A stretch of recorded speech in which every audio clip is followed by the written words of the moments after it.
Welcome to மாயா பஜார். நிர்மலா கஜேந்திரன். இன்றைக்கு நாம் பார்ப்பது பரங்கிக்காய் பொரியல். பரங்கிக்காய் வாஷ் பண்ணிவிட்டு கட் பண்ணலாம். சில பேர் இந்த தோலோடையும் போட்டு சாப்பிடுவாங்க. தோல் போடுறப்ப ரொம்ப குழையாமல் வரும். தோலோடையே சாப்பிடவும் அது தனி ருசி கொடுக்கும். இரும்பு சட்டியில் 1 டீஸ்பூன் நல்லெண்ணெய், 1 டீஸ்பூன் கடலெண்ணெய் விட்டுருக்கேன். ஒரு பிஞ்ச் கடுகு வெடிச்சிருச்சு.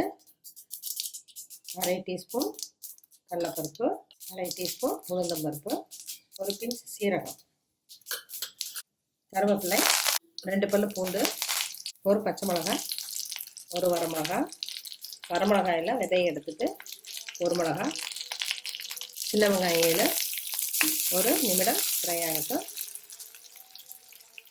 பூசணிக்காயை தோல் சீவி கட் பண்ணி வச்சுருக்கேன்.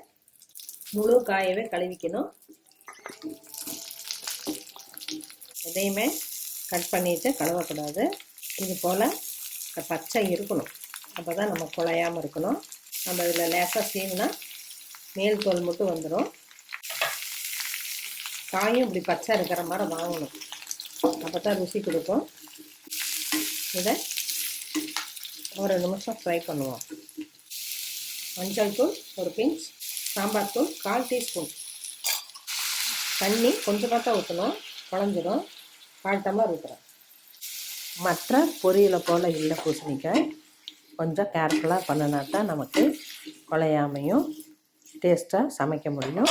கண்டிப்பாக குக்கிங்கில் பிகினர்ஸுக்கு இந்த ரெசிபி உதவும். இப்போவே உப்பு போட்டுடலாம், ஏன்னா சீக்கிரம் வெந்துடும். தேவையான அளவு கல்லுப்பு. மீடியம் ஃப்ளேமில் 2 நிமிஷம் வேகட்டும். இடையில ஒரு தடவை திருப்பி விடுவோம். ஒரு நிமிஷத்தில் ஒரு தடவை கிளறி விடுவோம். இன்னொரு நிமிஷம் வேகட்டும்.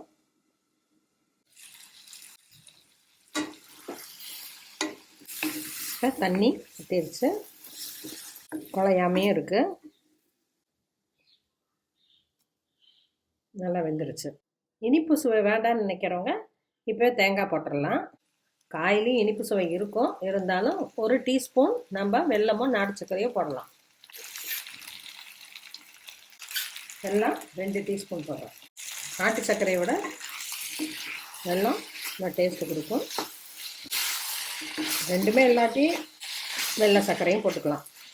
தேங்காய் எண்ணெய் 1/2 டீஸ்பூன், தேங்காய் துருவல் 1 டேபிள் ஸ்பூன். தேங்காய் துருவல் லேசாக சூடானோன்னா ஆஃப் பண்ணிடலாம். குழந்தைங்க ரொம்ப விரும்பி சாப்பிடுவாங்க. ஸ்டவ் ஆஃப் பண்ணிடலாம். பரங்கிக்காய் பொரியல் ரெடி ஆயிடுச்சு. விரத நாட்கள்லேயும் இதை சமைச்சு படைப்பாங்க. லாதியான டேஸ்ட்டாக இருக்கும். பருப்பு, புளிக்குழம்பு எல்லாத்துலேயும் காம்பினேஷன் அட்டகாசமாக இருக்கும். இந்த மாதிரி கலர்ஃபுல்லான காய்களை வாரம் 2 தடவை சேர்த்தலாங்கிறாங்க. செஞ்சு பாருங்கள், சாப்பிட்டு பாருங்கள். பிடிச்சிருந்தா சப்ஸ்கிரைப் பண்ணுங்கள், ஷேர் பண்ணுங்கள். தேங்க்யூ.